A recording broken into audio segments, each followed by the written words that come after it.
قرآن کے اندر ایسے ایسے شفا کے نسخے رکھے گئے ہیں کہ ہماری زندگی کے روز مرہ مسائل کا حل ہے۔ مثال کے طور پہ آج کل ہر بندہ معاشی طور پہ پریشان ہے، تو سورہ واقعہ صرف 3 رکوعوں پر مشتمل ہے۔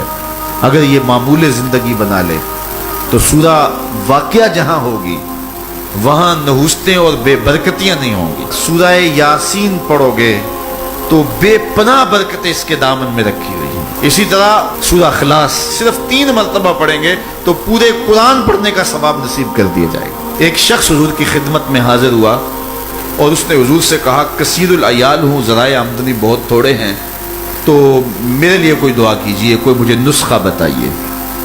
تو آقا کریم نے اس کو جو نسخہ بتایا سنو۔ فرمایا جب گھر جائے تو گھر والوں کو السلام علیکم کہہ دیا کرو۔ یہ کتنا سوکھا نسخہ ہے اور کتنا اچھا وظیفہ ہے، گھر والے بھی خوش، اللہ رسول بھی خوش۔ اس کے بعد 1 مرتبہ سورہ اخلاص پڑھ لیا کرو۔ غربت توڑ نسخہ، جب بھی گھر جاؤ السلام علیکم، اس کے بعد 1 مرتبہ سورہ اخلاص۔ اور میرے حضور نے فرمایا کبھی ایسا ہو کہ تو گھر جائے، گھر میں کوئی بھی موجود نہ ہو، تو فرمایا عمل چھوڑنا نہیں، فسلم علیہ، پھر مجھے سلام کہہ دینا۔ وہ اپنے نام لیواؤں کو تنہا چھوڑتے کب ہیں، جہاں ہم دم نہ ہو کوئی وہاں سرکار ہوتے۔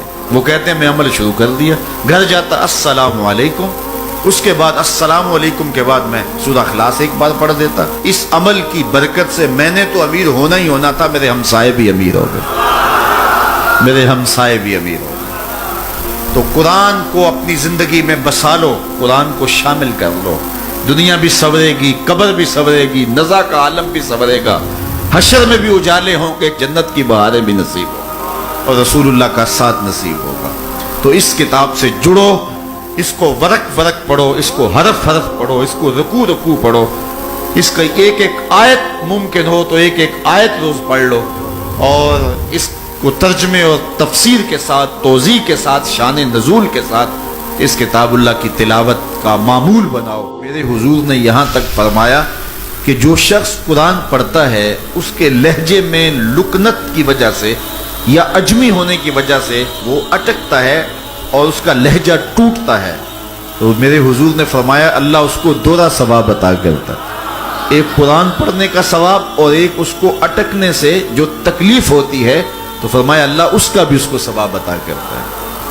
اور فرمایا یہ وہ پاکیزہ کتاب ہے کہ اگر تمہارا رب سے باتیں کرنے کو جی چاہے تو قرآن کھول کے بیٹھ جاؤ، یہ رب سے ہم کلام ہونا ہے، یہ اپنے رب سے گفتگو کرنی ہے۔ میرے حضور نے فرمایا کہ قرآن اللہ کی وہ لٹکتی ہوئی رسی ہے جس کا ایک سرا تمہارے ہاتھ میں ہے، دوسرا سرا تمہارے رب کے ہاتھ میں۔ تو خوش نصیب ہیں وہ لوگ جو اس کتاب کے ساتھ جڑ جاتے ہیں، اور وہ دھرتی، وہ مقام، وہ جگہیں فیروز بخت ہیں کہ جہاں قرآن مجید کی تلاوت ہوتی ہے۔ گھروں کو قبرستان نہ بناؤ، گھروں میں نوافل ادا کرو اور قرآن مجید کی تلاوت سے اپنے گھروں کو آباد کرو۔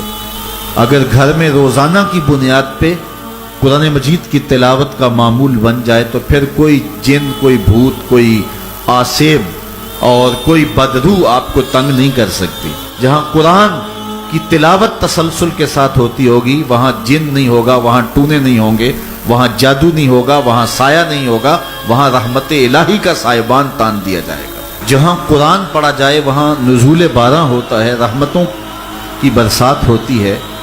اور پھر اگر یہ جگہ اللہ کا گھر ہو، مسجد ہو، تو پھر تو دوہری برکت ہو جائے گی نا۔ اس کتاب سے اتنی روشنیاں پھوٹتی ہیں کہ زندگی کے سارے اندھیرے ختم کیے جا سکتے ہیں۔ یہ کتاب زندگی ہے، کتاب حیات ہے۔ اس کے بتائے ہوئے اصولوں کے مطابق اگر زندگی بسر کریں گے تو یہ زندگی بھی خوبصورت ہوگی، اور اس زندگی کے بعد ایک اور شروع ہونے والی زندگی ہے، وہ زندگی بھی خوبصورت ہوگی۔ قرآن قبر میں چراغاں کرے گا، قبر میں روشنیاں دے گا، قبر میں اجالا کرے گا۔